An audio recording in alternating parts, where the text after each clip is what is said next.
Good evening, I'm Amna Nawaz. And I'm Jeff Bennett. On the NewsHour tonight, some congressional Republicans show a greater willingness to break with President Trump over concerns about funding for his proposed White House ballroom and his so-called anti-weaponization fund.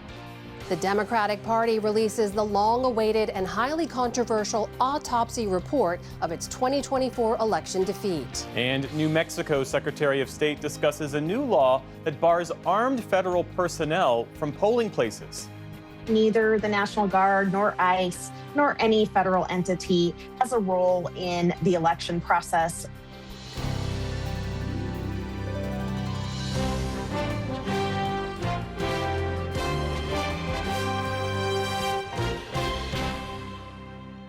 Major funding for the PBS News Hour has been provided by... In 1995, two friends set out to make wireless coverage accessible to all. With no long-term contracts, nationwide coverage, and 100% U.S.-based customer support. Consumer Cellular. Freedom calls. Friends of the News Hour, including Robert S. Kaplan and Wendy J. Selden through the Raymond James Charitable Endowment Fund.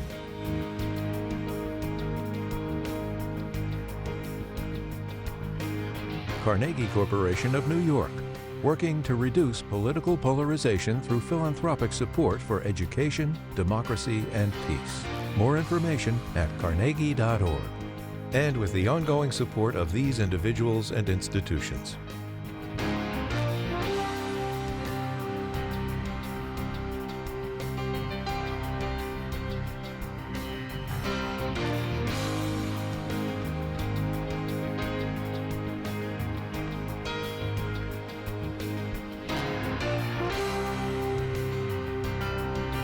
This program was made possible by the contributions to your PBS station from viewers like you. Thank you. Welcome to the NewsHour. On Capitol Hill today, a dramatic series of developments unfolded as some Senate Republicans openly broke with President Trump over his request for funding tied to a new White House ballroom and a controversial so-called anti-weaponization fund. Acting Attorney General Todd Blanche made an unplanned trip to Capitol Hill to personally argue the case for that fund. It didn't work. Amidst sharp questions and concerns from Republicans, the president did not have the votes he needed, and the Senate has instead left town. Congressional correspondent Lisa Desjardins was there as all of this happened and joins us now with the latest. Lisa, dramatic day on Capitol Hill, to say the least, leading to at least the temporary collapse of Republicans' reconciliation bill that would fund ICE and CBP. What happened? Well, per senators in the room from different parts of the Republican spectrum, Republican senators en masse pushed back at the White House today, saying, at least for now, President Trump's requests for funding have gone too far. Now, that has derailed this key bill, at least for now. I want to look at what that bill, what's at stake here. That's the Secure America Act. It's large, as you can see, and it's almost entirely funding for ICE and Customs and Border Protection. That was poised for passage until the White House and Senator Lindsey Graham added that $1 billion.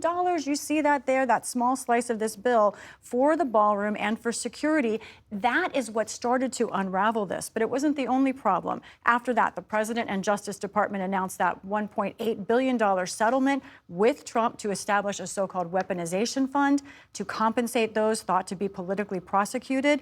That created both political and ideological havoc widely across the Senate Republican spectrum.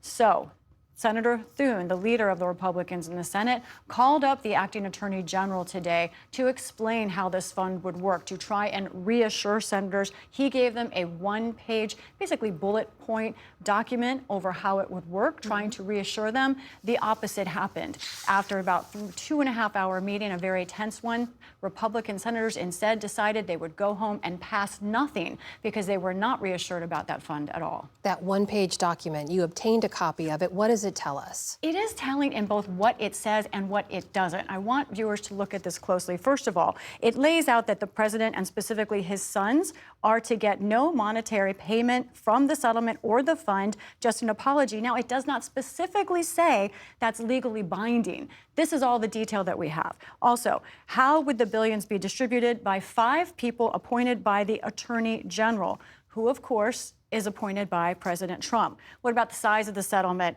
That $1.77 billion, it says, is a fair amount because, quote, literally tens of millions of Americans are subject to unlawful targeting, a huge amount. Now, this document does not say anything about limiting people who were found guilty of, say, assaulting police officers or other crimes on January 6th. That also was a problem for Republican senators. Okay, so that concern over January 6th rioters in particular potentially getting compensation from the fund, it's part of this debate. I know there was a big moment that got a lot of attention on the floor today related to that. Tell us about that. We paid attention to it. We spotted this. This was Senator Tuberville of Alabama. He just won the primary to be governor of that state for Republicans. He took to the floor saying that many January 6 defendants should be compensated, and he returned to statements that we know are false. Let's be clear of what happened that day. Let's go back and look at it. Democrats in the deep state, they hated Donald Trump so much that they orchestrated a coup against our government. Now, this we know is false. You and I were both there on January 6th. Those rioters and those who assaulted violently the Capitol and police officers were doing so in the name of President Trump. I raise this because it is 5 years later, and this is still coming up from a U.S. senator. So important to make clear. Meanwhile, we know President Trump is also continuing to face pushback from lawmakers on the war in Iran. What's the latest on that? Right. We've seen action this week. The U.S. Senate now shifted so that a majority of the Senate this week voted to open the debate about Iran war powers. And tonight, Amna, the U.S. House, as we speak, was supposed to be voting on that same idea. Should the president be able to continue in Iran? Let's look at what's happening on the House floor right now. Here's an example of the problems for the president. Right now, they actually have skipped that vote, something called pulling the bill. That means they think they would lose that vote, which would have been a strong rebuke from the president. Even polling that vote alone shows opposition to the president on Iran is not just growing, but it may in fact be a majority of Congress. Busy day on Capitol Hill. Lisa Desjardins, thank you. You're welcome.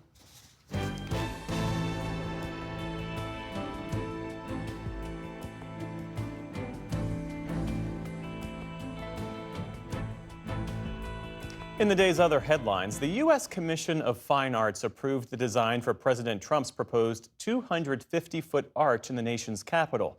The panel is now made up entirely of President Trump's appointed allies, and today's action moves the arch one step closer to being a reality. Preliminary surveys and testing of the site started last week, though a group of veterans and a historian have sued the Trump administration to block construction.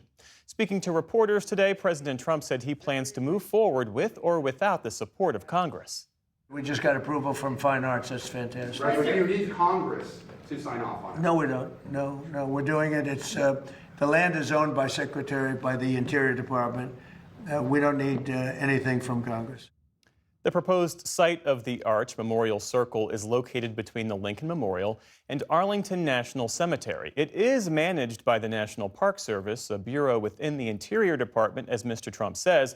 But that land is also considered protected land under federal law that says any monuments built there require congressional authorization.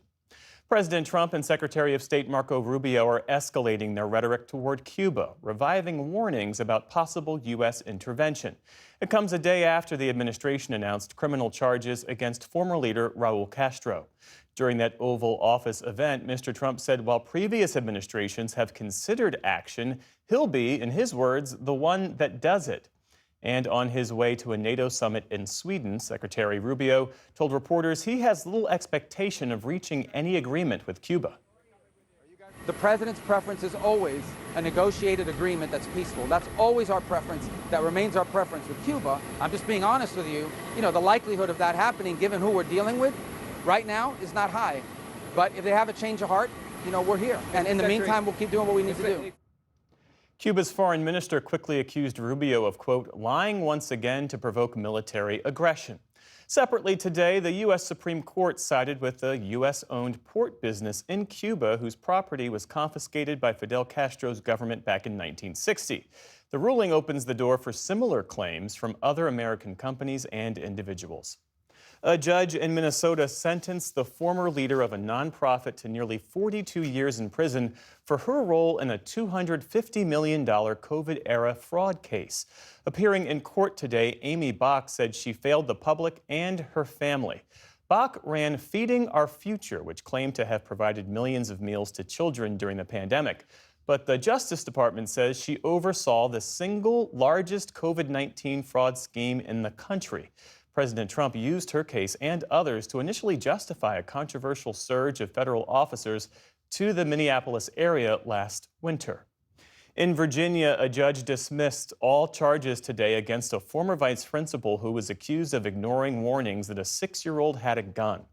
Ebony Parker had faced 8 felony counts of child neglect after the student shot and wounded his teacher, Abby Zwerner, at Rich Neck Elementary School in Newport News back in 2023. Parker's lawyers had argued she was unaware the child had a gun, and the judge said today her actions were not a crime. The student's mother was sentenced to almost 4 years in prison for related charges. The Trump administration is rolling back Biden-era rules that require grocery stores and air conditioning companies to reduce greenhouse gas emissions from their refrigerating equipment. During that Oval Office event today, EPA Administrator Lee Zeldin said the move is meant to help lower food prices. Many Americans were expressing a lot of frustration and anger of this rushed, frantic, reckless sprint by the Biden administration to phase out reliable equipment for grocery stores, for restaurants, and for homes. Under the new rules, companies will no longer be required to update their equipment to reduce hydrofluorocarbons, or HFCs. Those are considered super pollutants and are a major driver of global warming. But it's unclear how much of the projected savings the companies would pass on to consumers, if any. In Central Africa, concerns over an Ebola outbreak took a violent turn today in the Democratic Republic of Congo. Local police fired warning shots as tensions flared when friends of a young man who died of Ebola tried to retrieve his body from a treatment center. According to local officials, after health authorities refused access, the group responded by lobbing projectiles at the treatment center tents, causing a fire to break out. Separately, a rebel group that controls eastern parts of the country said today that a person died from the disease some 300 miles south of the outbreak's epicenter. Authorities have reported at least 148 suspected deaths and nearly 600 suspected cases so far, though officials in Geneva said today the reality could be far worse. I have described this outbreak as being like an iceberg. We've seen the top of the iceberg. The WHO is now into the many hundreds of cases and hundreds of deaths. But the truth of the matter is that real numbers will be much bigger than that. Meantime, a new rule from the Department of Homeland Security took effect overnight that requires all inbound passengers who have recently traveled to the DRC, Uganda, or South Sudan to arrive first at Dulles Airport for enhanced Ebola screening. Only then can they continue on to their final destination. On Wall Street today, stocks posted modest gains as oil prices eased. The Dow Jones Industrial Average climbed around 275 points on the day. The Nasdaq added around 20 points. The S&P 500 also ended a touch higher. And Robert Woodson, a leader of the Black conservative movement, has died. His efforts to address racism, poverty, and crime made him a sought-after voice among Republican leadership over his 6-decade career. In 1981, he founded the nonprofit Woodson Center, which today called him a visionary leader whose life's work transformed communities from the inside out. Robert Woodson was 89 years old. And NASCAR driver Kyle Busch has died. In a social media post, NASCAR said today that they are saddened and heartbroken at the passing of the 2-time Cup champion. Busch was in his 22nd full-time season in NASCAR's top division and was considered a future Hall of Famer. Just hours earlier, his family had said he had been hospitalized with a severe illness. His death has been described as a staggering blow to the motorsports community. Kyle Busch was 41 years old. Still to come on the NewsHour, tensions rise in the Baltic nations as Russia's invasion of Ukraine spills over. A Stanford student's new book exposes the university's complicated and at times complicit relationship with Silicon Valley. And Stephen Colbert hosts the final episode of The Late Show after its cancellation. This is the PBS NewsHour from the David M. Rubenstein studio at WETA in Washington, headquarters of PBS News. The Democratic National Committee released a long-awaited yet still incomplete report into what went wrong during the 2024 presidential election. The report had initially been shelved, but after months of consternation and criticism, DNC Chair Ken Martin said he released it today in the name of transparency. He also said it, quote, wasn't ready for prime time and rejected its findings, writing this: I am not proud of this product. It does not meet my standards, and it won't meet your standards. I am releasing the report as I received it, in its entirety, unedited and unabridged, with annotations for claims that couldn't be verified. Those annotations are found throughout the 192 pages. The report blames Joe Biden's political team for not positioning Kamala Harris for success. It also says Democrats didn't effectively make the case against Donald Trump. There are also omissions. The report does not mention Mr. Biden's age or the war in Gaza and how opposition to it may have depressed Democratic enthusiasm. Joining us to discuss what the party got right and wrong and how to move forward into the midterm elections is Democratic strategist, our friend Faz Shakir. Faz, it's good to see you. So this report is riddled with errors. There are notes saying, quote, no evidence provided, analysis not supported by the data. There's even a missing conclusion with a note saying this section was not provided by the author. What do you make of the way that this was handled? It was handled poorly, and I think obviously Ken would probably acknowledge that, the chairman of the DNC.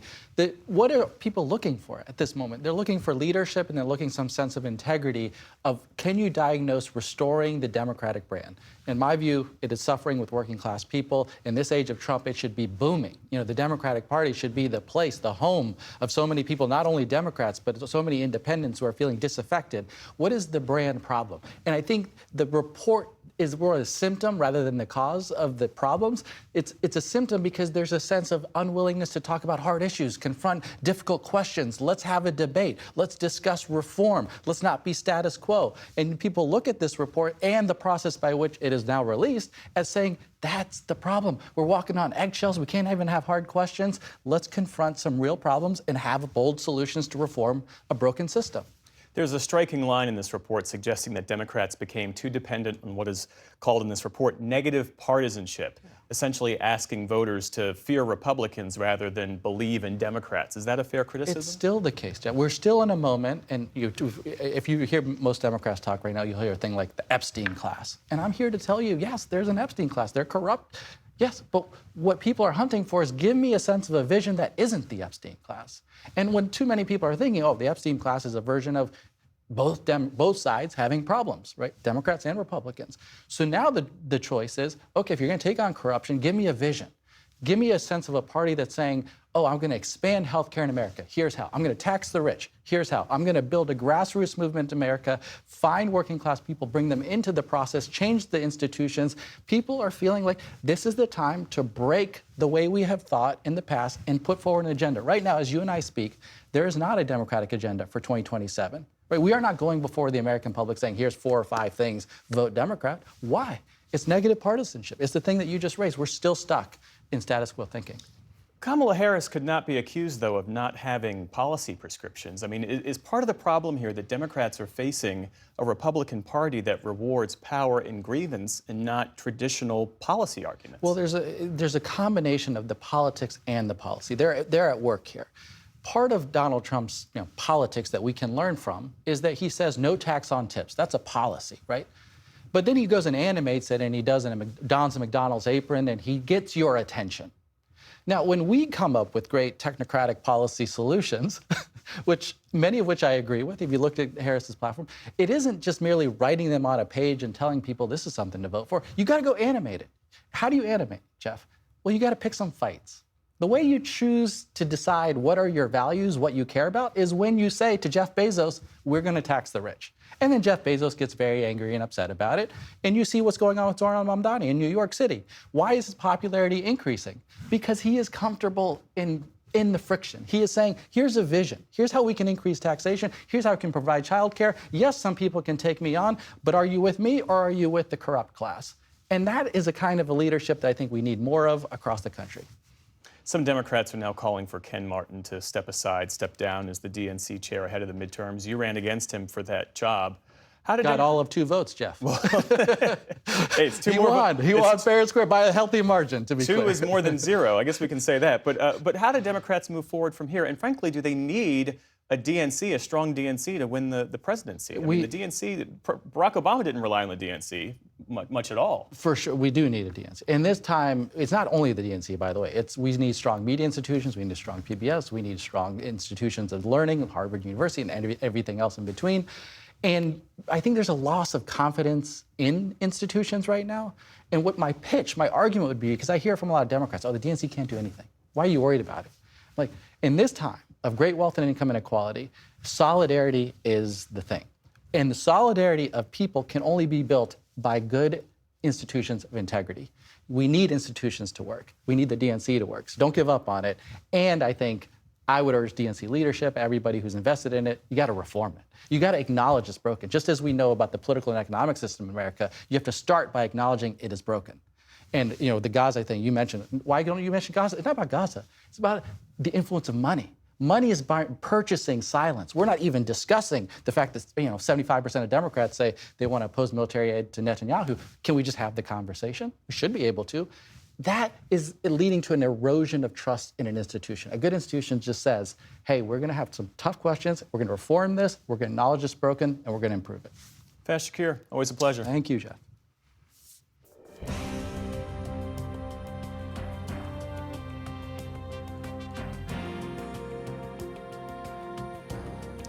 Today, over 2 NATO countries, jets raced across the skies to shoot down drones. It's the latest example of at least a half a dozen drone incursions in the Baltics just in the last week. The nations along NATO's eastern flank have long been on the front line against Russian aggression. But now they're in the firing line between Ukraine's long-range drones and targets in northwest Russia. Nick Schifrin talks to Latvia's foreign minister and reports on NATO's efforts to defend itself against a growing drone threat. Today in Latvia, fighter jets scrambled to intercept a drone. For at least the 3rd time this month, but this drone, and the one that hit this Latvian oil facility earlier this month, and these drone shards shot down by a NATO jet over an Estonian field were Ukrainian, not Russian. And this week in Lithuania, suspected Ukrainian drones forced government leaders to shelter in a bunker beneath parliament. The first time that's happened in a NATO capital since Russia launched its full-scale invasion of Ukraine more than 4 years ago. Russia is, of course, attacking Ukraine, and Ukraine is doing its self-defense, so it's flying drones into Russia, and then Russian electronic warfare, of course, misdirects them, and then sometimes they fly into our airspace. Baiba Braze is Latvia's foreign minister. We spoke while she attended a NATO summit in Sweden. She and other Baltic leaders say the Ukrainian drones were forced off course by Russia. But other European officials have wondered whether Ukrainian drones were autonomous and chose their own incorrect targets. The 2 drones that were examined were found not to be those type of drones, so I won't release any further information as it's classified. Let's remember, if it was not for Russia's war against Ukraine, these incidents wouldn't happen. So it's Russia's fault. Russia accuses Latvia specifically of allowing Ukraine to use your airspace for drone attacks in Russia and even to launch attacks. Is that true? Russia has been lying for whatever I remember, since I remember myself. There have been lies from the USSR, from Russia. So don't believe what Russia says, especially the official representatives. And the truth is that, of course, we are not providing anything to Ukraine's attacks. We are not providing airspace. We are not providing our ground. We are not providing anything. Is Ukraine being careful in its targeting and the paths that it is sending these drones on? We have been in touch with Ukrainian officials with very clear message that our space is out of limits, and they know that, so they haven't violated anything. Ukraine's targets are in Russia along the Baltic Sea or next to the Baltic states, all 3 of which are former Soviet republics, including the largest ports where Russia exports oil, hoping to disrupt the Kremlin's most important source of income. Russia is trying to hide its inability to achieve its military objectives, and the fact that Ukraine has these successful technologies and Russia cannot defend against them. But Russian drones also pose a threat to NATO, and NATO is struggling to keep up. The nature of warfare is changing. NATO does not yet have unified counter-drone capabilities in the eastern flank, and so is launching new initiatives along the Russian border. With it, we fight as one. Today, NATO still has to scramble jets and use expensive missiles to target cheap Russian drones. And it's difficult to detect different types of Russian drones as they cross the border.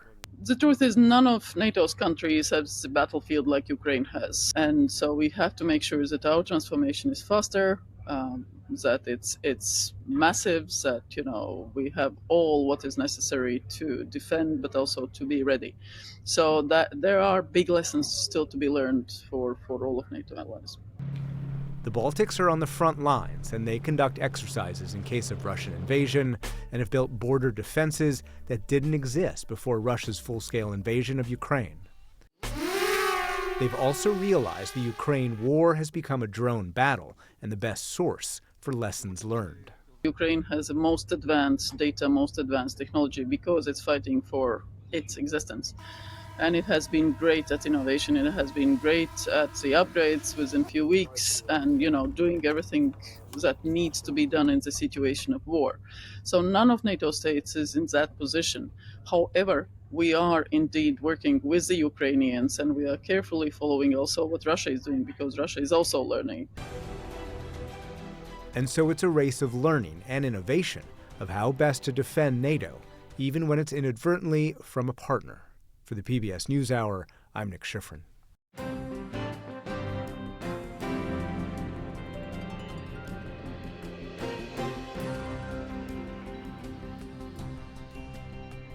With primary season already underway, election officials are preparing for November, and some Democratic-led states worried about the possibility of armed soldiers or ICE officers appearing near polling places are taking steps to counter what they see as a potential effort to intimidate voters. Our Liz Landers has more. This week, Connecticut's governor signed into law a measure that expands no-excuse absentee voting while also restricting armed federal agents near polling places. Portions of the law were modeled on New Mexico, which earlier this year became the first state to pass such a ban near polling places. Joining us to discuss how states are dealing with election security and voter intimidation concerns is Maggie Toulouse-Oliver, the New Mexico Secretary of State. Madam Secretary, thank you for joining NewsHour. Thank you for having me. So federal law dating back to the Civil War already bans sending the military or other, quote, armed men to polling places in most instances. But I asked President Trump about this recently. Here was our exchange. For midterm elections, would you send the National Guard or ICE to voting locations in November? Would you do that? Well, you know what? I'd do anything necessary to make sure we have honest elections. We have to have honest elections. So you're not ruling that out? What enforcement mechanism does the state have in the moment if armed federal forces show up at the polls? Well, the good news is here in New Mexico, we recently passed some legislation to address this very question, because in reality, neither the National Guard nor ICE nor any federal entity has a role in the election process or a responsibility or the power to interfere in the election process. And in fact, as we know, going back to the Jim Crow days, any involvement of law enforcement or the military can be perceived as intimidation by voters. And so we passed a legislation here in New Mexico this year, Senate Bill 264, that not only prohibits agencies like ICE from interfering in the election process, but it also creates both civil and criminal penalties. For example, it will be a fourth-degree felony if either an agent of a federal agency like ICE or a superior who orders them under color of law to interfere with the election process, they will be prosecuted here in New Mexico. Does that mean that if you got a call from a clerk that said there are ICE agents close to a voting location, that you would then call a sheriff? Or what would you do in that moment? Here in New Mexico, like many other states, we have a number of partners, law enforcement and otherwise, that we work with during the election process. So in New Mexico, we work with local police, state police, county sheriffs, and Homeland Security. And what we could do in that situation, depending on who was the closest and who had jurisdiction, is we could ask an individual, even a representative from the Attorney General's office, say a deputy attorney general, could go and inform the individual that may be in violation of our state law, that they are in violation of state law and could incur civil or criminal penalties if they don't leave immediately. This law also introduces new penalties for anyone opening a ballot box or opening a voting machine if they are not permitted to. Why was that necessary? Well, I mean, I think many of us in the election world and many just average folks are aware of the situation that happened this last year or so in Georgia, where federal agents went and sort of took over a local election office and took records, et cetera, to conduct, again, some sort of a red herring investigation based on really going back to what we refer to as the big lie from 2020. In other words, that the election was stolen when it was not. And so, those records are sacrosanct. If they are taken out of the possession of the appropriate officer, in this case in New Mexico, the county clerks, that can create huge problems, potential privacy violations, et cetera. And we wanted to prevent that from happening in New Mexico as well. Have you heard any response from the federal government after this law passed? We have not heard anything directly from the federal government regarding our particular legislation that we've passed here in New Mexico. The extent that we've heard anything, it's been through a game of telephone, third party. For example, the question that you asked the president recently that we hear through the media, but we have not received any direct contact about the legislation. What is your biggest fear about election security in these upcoming midterms? I think my biggest fear has been and continues to be the perception that our elections are not secure. Our elections are incredibly secure. The folks that are running elections around this country are incredibly dedicated to following both federal and state laws and to ensuring that every eligible voter can cast a ballot. So I think first and foremost that mis and disinformation about the security of our election process can be extremely damaging. We are prepared for potential cyber attacks, potential physical, not only attacks, but attempts to interfere in the election process. And, I think our fears at the end of the day come down to what scenario have we not already thought of? What are we not already prepared for? New Mexico was one of many states the Department of Justice has requested to turn over your voter rolls and private voter data.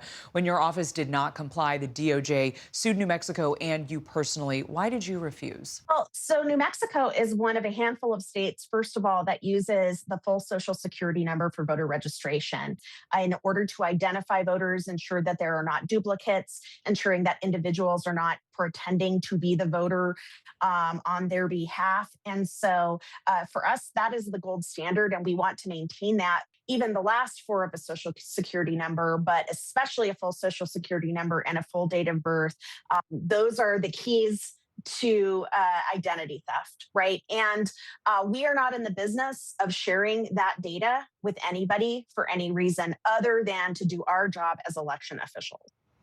New Mexico Secretary of State Maggie Toulouse-Oliver, thank you for your time. Thank you.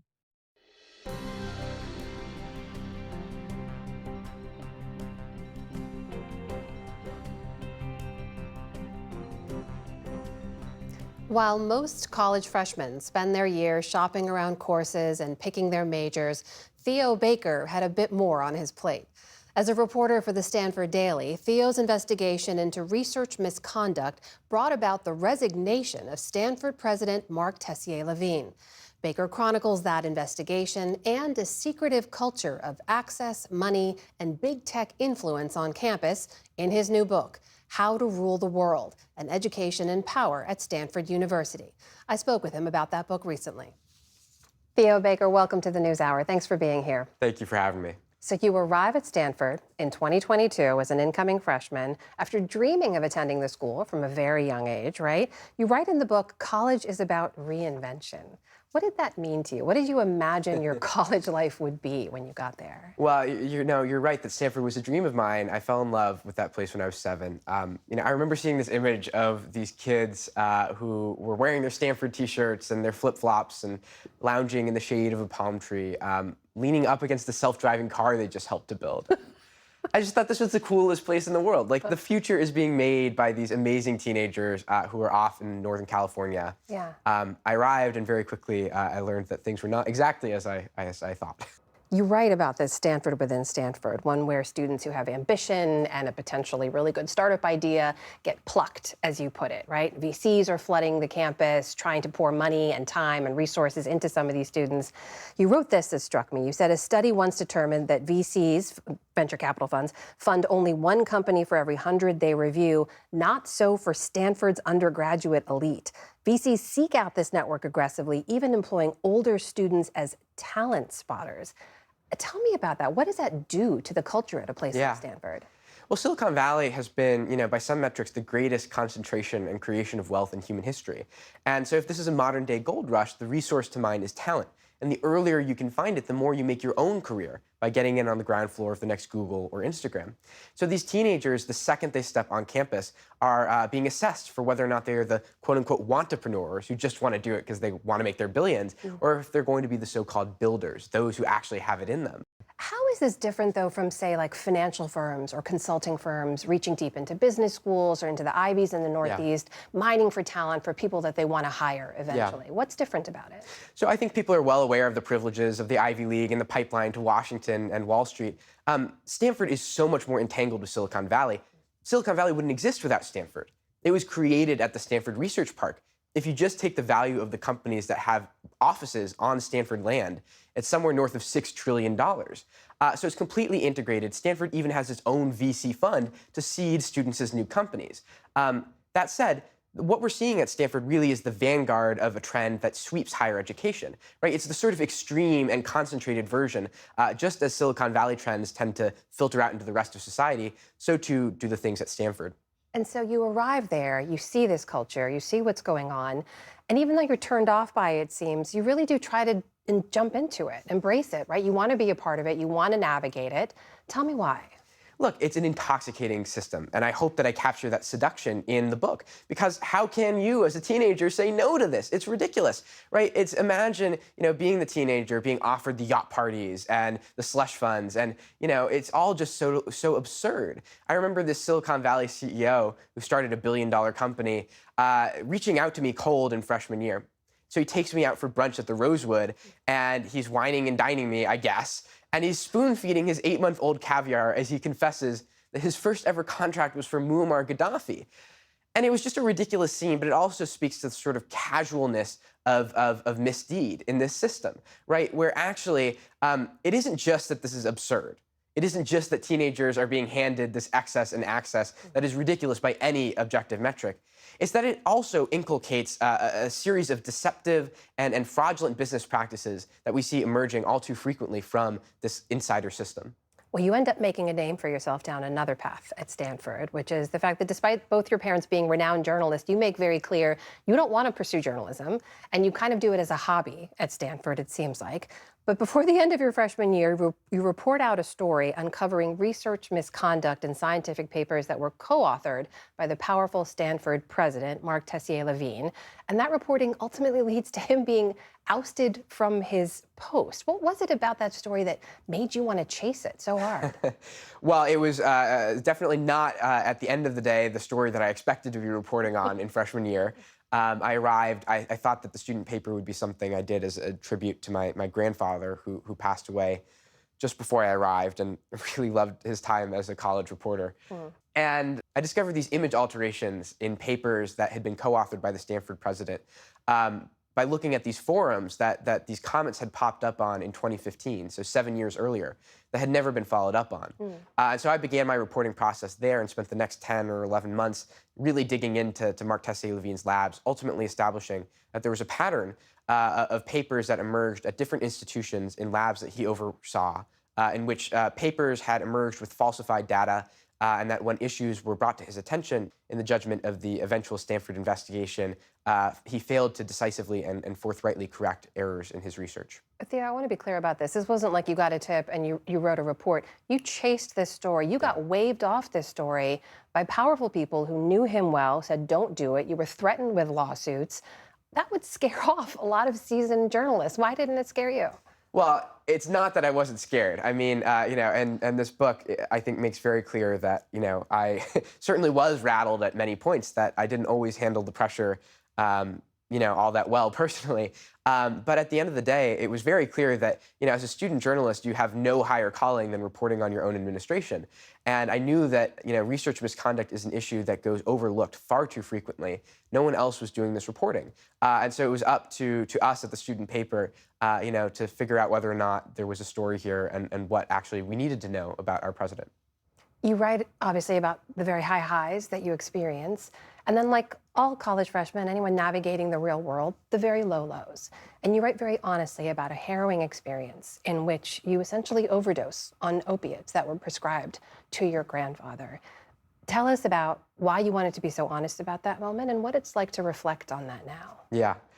I mean, this is not an easy thing to write about. Certainly my, lowest life moment. But I wanted to tell a three-dimensional story, right? I want to look at Stanford as an institution that has produced so much innovation and also fraud. I want to look at the students that I'm arriving with who have so much promise and yet also learn how to cut corners.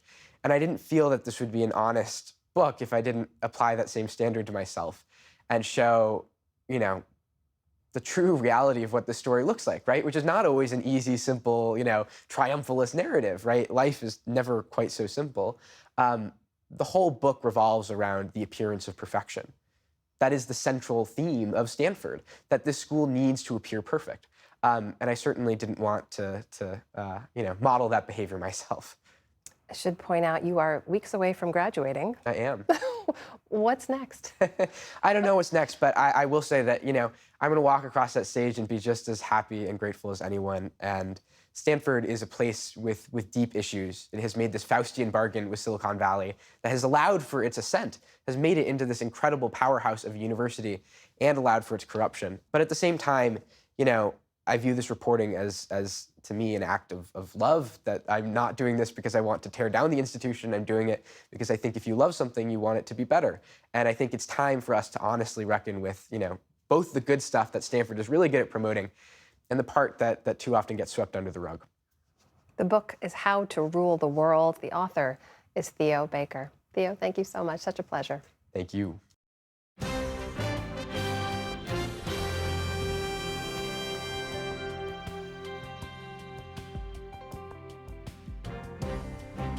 Tonight, the curtain closes on The Late Show with Stephen Colbert and on more than 30 years of late-night TV history. Colbert has entertained and provoked from the historic Ed Sullivan stage for the last decade in ways that transformed the comedic landscape. We take a look now at what led up to this inflection point and what it might mean for the future of late night, part of our arts and culture series, Canvas. Welcome to The Late Show, everybody. I'm your host, Stephen Colbert. After 11 seasons, The Late Show with Stephen Colbert will go dark tonight. Long the top-rated late-night talk show, Colbert interviewed politicians. Hello, Mr. Obama. Am I pronouncing that correctly? Close enough.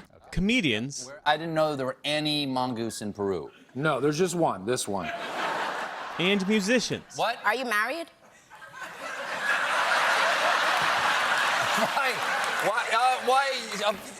Yes, I am. Yes, I am. His wife, Evie McGee Colbert, was a regular. On our first date, I said, do you play any sports? And he said, I play hacky sack. Colbert took over the show from David Letterman in 2015 after a decade hosting the Comedy Central news satire The Colbert Report, which was a spin-off of The Daily Show. His old friend Jon Stewart was among his final guests. Oh, are you gonna enjoy watching Matlock in this mother? CBS announced The Late Show's cancellation last July, insisting it was a purely financial decision. The program was reportedly losing millions of dollars each year, but many believed politics was at play. Welcome to Trump's golden age, by which I mean it's time to start melting down grandma's gold. Colbert's regular roasts drew the ire of President Trump. The president posting, Stephen Colbert is a pathetic train wreck with no talent or anything else necessary for show business success. Many observers saw the cancellation as an effort to appease Mr. Trump at a time when CBS parent company Paramount was finalizing a merger that required government approval. Last fall, Colbert told Jimmy Kimmel he was surprised by the news, which he got from his manager, James Baby Doll Dixon. So I said to Evie, hey, I'll be home a little bit later. I got to talk to Baby. He wants to talk for 15 minutes. And I come home 2.5 hours later. And I walk into the apartment, and she goes, what happened? Did you get canceled? No. Yep. Really? I said, yes, I did.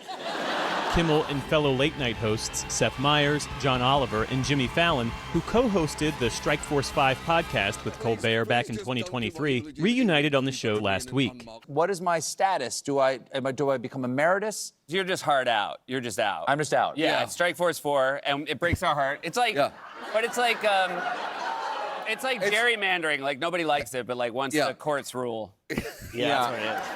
Has the court ruled on Strike Force 5 yet? Don't worry, give me a few months, it'll be Strike Force 3. Yeah, I was going to say.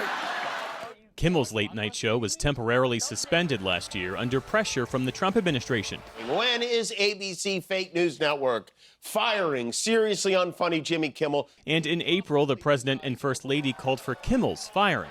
Trump has 3 wars going on right now: Iranians, Ukrainians, and comedians. Politics aside, the economics of late-night television are challenging. Viewership across networks is down, as is advertising revenue.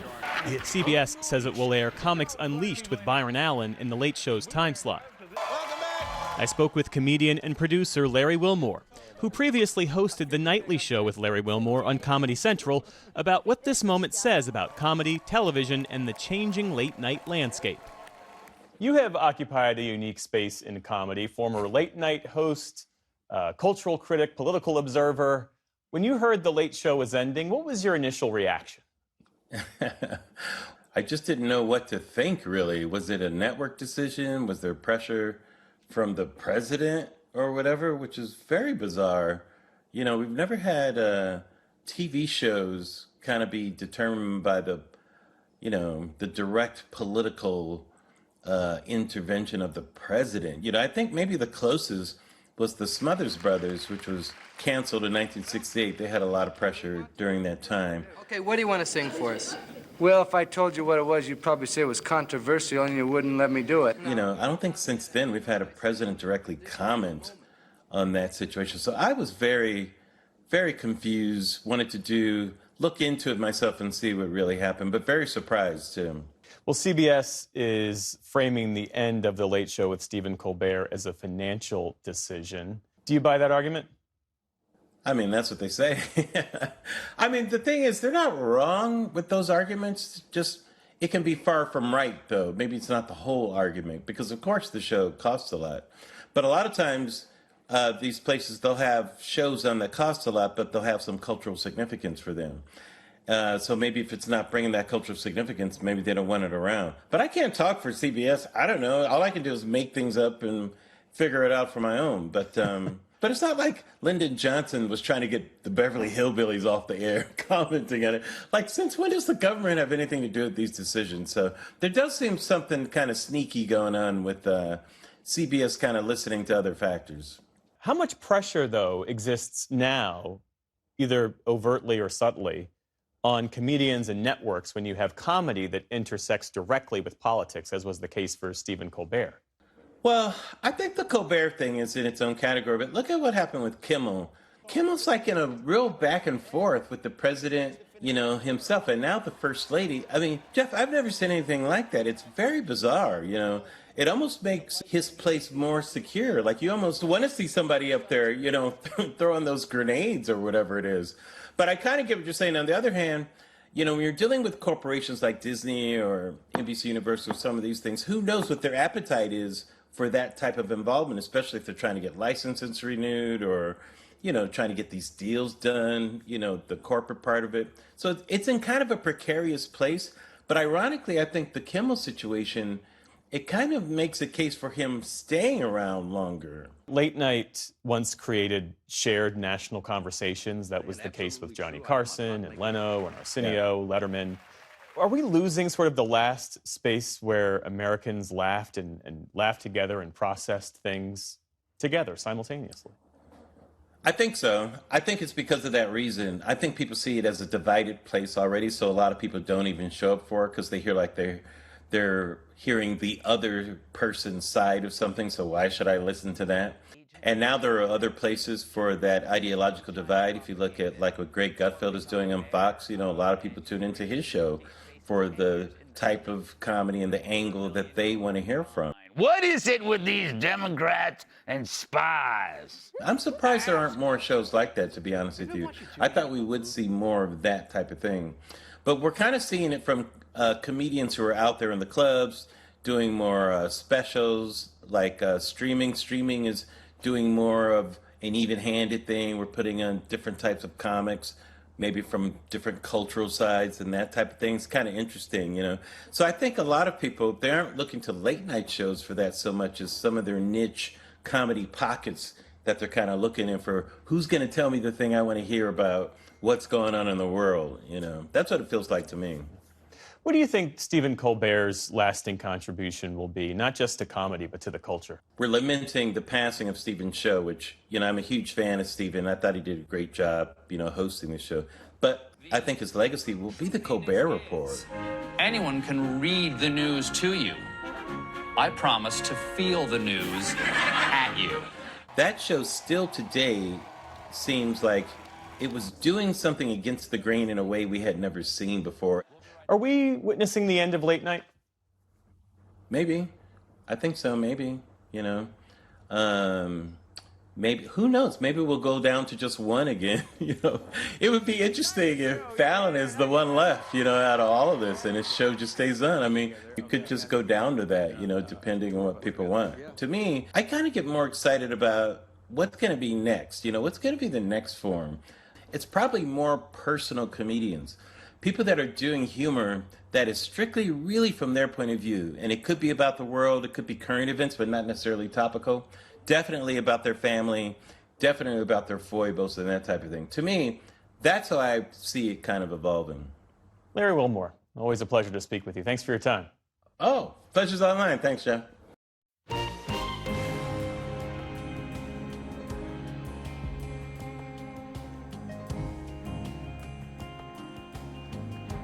President Trump's public statements about peace talks with Iran have cycled through competing claims. Iran is begging for a deal, or the president is threatening imminent strikes, or a deal is close. Compass Point's moderator Nick Schifrin talks to his panel this week about the stalled talks and why they say the president's mixed messages may be counterproductive. What kind of political problem has he created for himself? Well, I think you phrased the question in exactly the right way.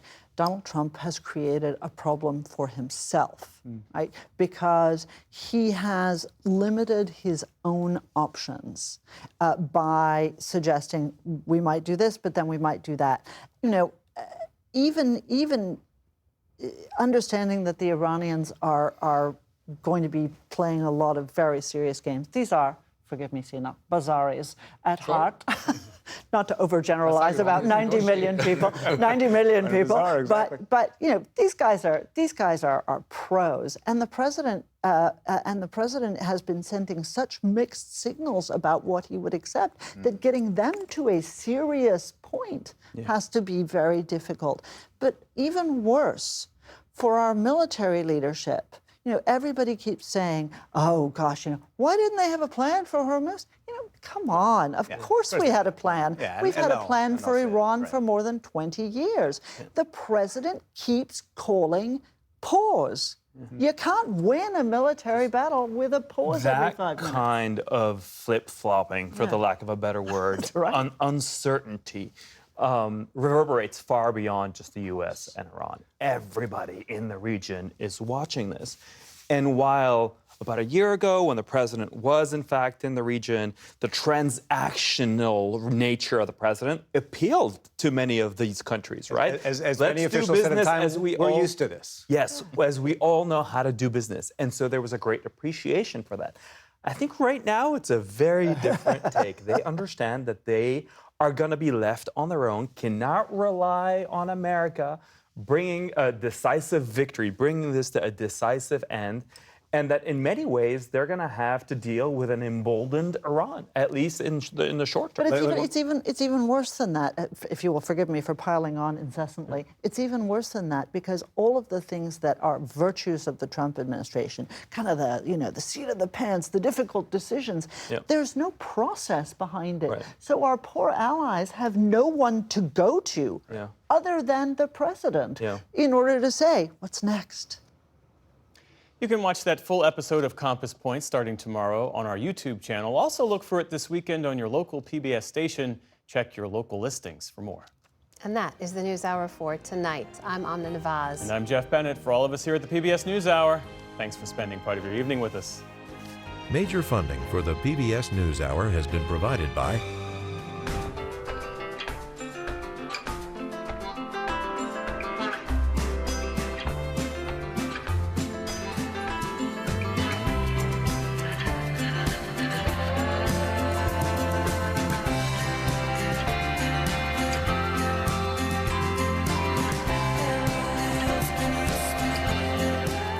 moving our economy for 160 years.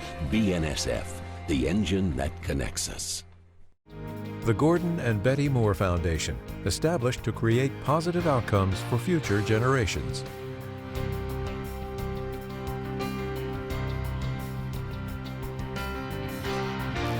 And friends of the NewsHour, including Leonard and Norma Chlorfine and the Judy and Peter Bloom Kovler Foundation. And with the ongoing support of these institutions.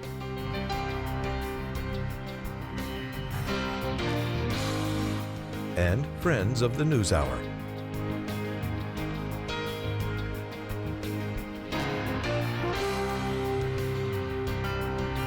This program was made possible by the contributions to your PBS station from viewers like you. Thank you.